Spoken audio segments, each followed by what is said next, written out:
Hello chess crowd, Chess Olympiad has finished and we're gonna see a game now between the final countries that were playing United States of America against Russia. Okay, so many players for each team, and we are gonna take a look at this game between Andrey Esipenko and Awonder Liang, so very young and talented players. Andrey Esipenko plays for Russia, and Awonder Liang plays for United States. They are truly young, but this game is amazing. Andrey Esipenko starts the game with pawn to e4, and then we have e6, the French defense from Awonder Liang, and d4, d5. And let's see what Andrey Esipenko is going to play here. Knight to c3, knight d2, as Ivanchuk would say, this is more solid.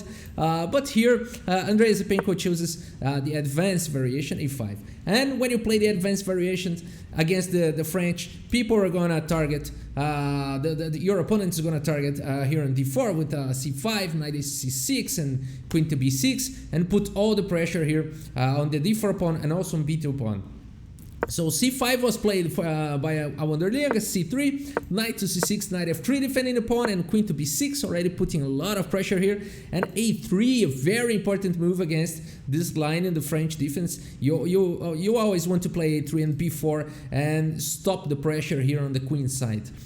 So c4 was played by Awonder Liang, not allowing this b4 move, because then he can capture here en passant, the pawn will be protected by the queen. So knight from b to d2 was played, now preparing to push b4, but now knight a5. Awonder Liang is not allowing Andrey Esipenko to play the move b4. Now he can capture en passant, the knight and the queen will be guarding here the pawn on b3.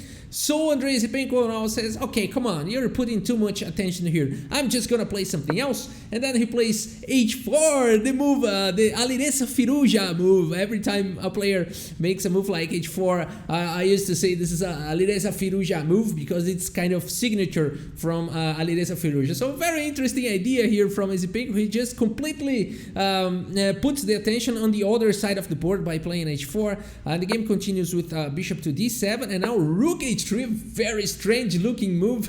You play h4 and then rook to h3. This is truly strange and different and very creative idea from Esipenko, because after he manages to play like rook to b1 and b4, then the rook will be guarding here the pawn on c3 after the knight moves away from f3. So very interesting idea here from Andrey Esipenko, very creative. Another possible move here is just play like g3, and this move, this position has already happened a few times between masters, so it's in the databases. But rook h3 is really a novelty here, an opening novelty here from Andrey Esipenko already. On move 9, we have a position that has never been played between masters. So the game continued here with knight e7 just developing, and now rook to b1. Yes, finally preparing to push b4. h6 was played b4 finally. C takes b3, knight takes b3, knight takes b3, rook takes b3. Now the queen is attacked, the b7 pawn is attacked. So queen to c7, just putting the queen into safety, guarding the pawn on b7, and putting pressure here on c3. And now knight d2 was played here from Andrey Esipenko. Now the rook here is guarding the c3. Knight c6 was played, and here not very usual move here from kind of move here from Andrey Esipenko. I mean, he can play like rook to b1 here, seems like a good idea. After like for example long castle, you can play bishop to b5 and you are just safe. Now the rook is guarding here on c3, you don't need the rook to be so advanced. So it could be a possible idea, but in this position Andrey Esipenko plays queen to h5, which is very intimidating move, like you are threatening maybe to checkmate or attack your opponent here on f7. But this move has a very primitive problem here, very nice tactics going on in this position. So if you want to pause the game and try to find why this is a primitive mistake from Andrey Esipenko, I mean, this is a kind of mistake that I can do, you can do. I mean, we are amateurs that we can do in a game, but we're not used to see this in professional games like this in the Chess Olympiad. And I hope that you have found the move that punishes queen h5, which is, yes, yes, of course, knight takes d4. Now just capturing a pawn, attacking the rook, and I'm taking, in fact, taking into account that the bishop here is hanging on c1. So the game continued with pawn takes d4, and now, yes, Awonder Liang has just won a free pawn and is attacking the king now with queen takes c1 check. Queen goes back now to d1. Of course, king e2 is not a good move because you're blocking your bishop, and black would be probably playing h6 and bishop to b5 with a very, very strong attack. So that's why in this position queen d1 was played, just going back and blocking the check.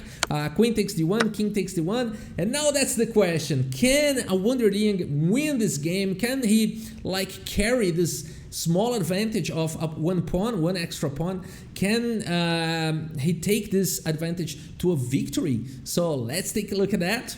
First of all, this pawn is under attack, so b6 was played. So now rook from h to c3. Now, yes, this rook is finally into the game, and bishop e7 was played, and g3 just protecting the h4 pawn, and now bishop a4. Then what to do? Andrey Esipenko here has his rook here is attacked, and this rook is pinned. I mean, it cannot move because the rook is pinned, the absolute pin here on b3. But Andrey Esipenko has a way out here. He plays bishop b5 check, now saving the rook. Bishop takes b5, rook takes b5, and now a very instructive move here from Awonder Liang.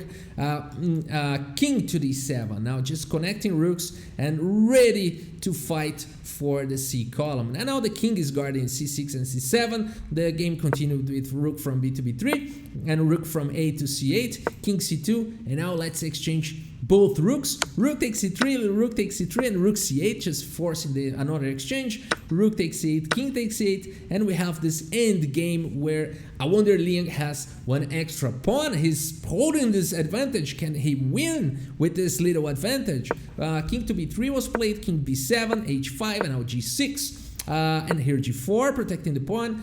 G takes h5, g takes h5, and now bishop h4, attacking the pawn here on f2, and there is no way to defend it. I mean, of course, white can play, like, for example, f3, just putting the pawn on a white square and protected from this dark squared bishop, but then bishop f2 would be very strong, now attacking the pawn, and there is no way to defend this pawn rather than king to c3. But king to c3 has a problem because now bishop to e1 will force the exchange for the bishop for the knight, and with one extra pawn, this will be an easy win for black, this end game. So the game continued then with knight f3, and now Andrey Esipenko is just losing another pawn. So bishop takes f2, and now king to c3. And don't be fooled, don't be fooled.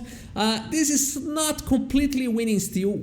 White has some possibility here maybe to capture one of those pawns and create a passed pawn and maybe some counter chances. So in this kind of level of game, you cannot just make any mistake. Like, for example, let's imagine you put your bishop here on g5, then it's all over. The knight will capture on g5 and advance the pawn here.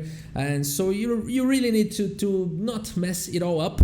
So the game continued with bishop to e3, now knight h4. And then we have bishop to g5 attacking the knight, and here knight g6 was played by Andrey Esipenko, very shocking move. And I wonder if Andrey Esipenko, like if it was a presidential game, because this game was played online, the Olympiad this year was played online. But if it was an over-the-board game, you could make as white, you could make a move like Eric Rosen and do like knight g6. You play knight g6, and then, oh no, I just hanged my knight, and that would be very tricky because, of course, black cannot capture here. This is a trap that Andrey Esipenko is setting up for Awonder Liang, and Awonder Liang very calmly and very firmly here plays king to c7, which is the best move here in the position.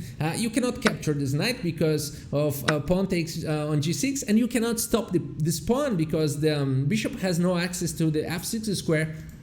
and this pawn is promoting. So if this is an over the board, you can always imagine you are white here and you're playing over the board, and you can make this move and say, oh, come on, I just hanged my knight, and just pray for your opponent to capture the knight. But this is just some tricky idea, and Awonder Liang is prepared for that. He's very calm and cold-blooded, and he continues with king to c7, knight h8, now attacking the pawn. Now f5, just putting the pawn into safety, and if you capture here en passant, the bishop is guarding f6. So knight to g6 was played, maybe trying to go after this pawn. I mean knight f8, and you cannot defend this pawn. So king d7, kind of forced move. Knight f8, king e7, attacking the knight. Knight g6, king f7, knight h8, king g7, knight to g6, and now a6 here. And Awonder Liang is preparing to push passed pawns on both sides. He's almost creating a passed pawn here on the queen side.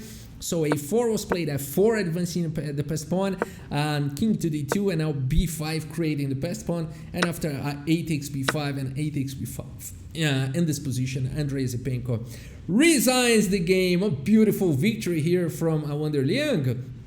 And we can see that very early in the game, Andrey Esipenko just hanged the pawn and on move 15. And Awonder Liang really made this happen, because he really played very precisely every move to carry that small advantage on move 15 to this victory on move 43. So very nice game for this young and talented boys.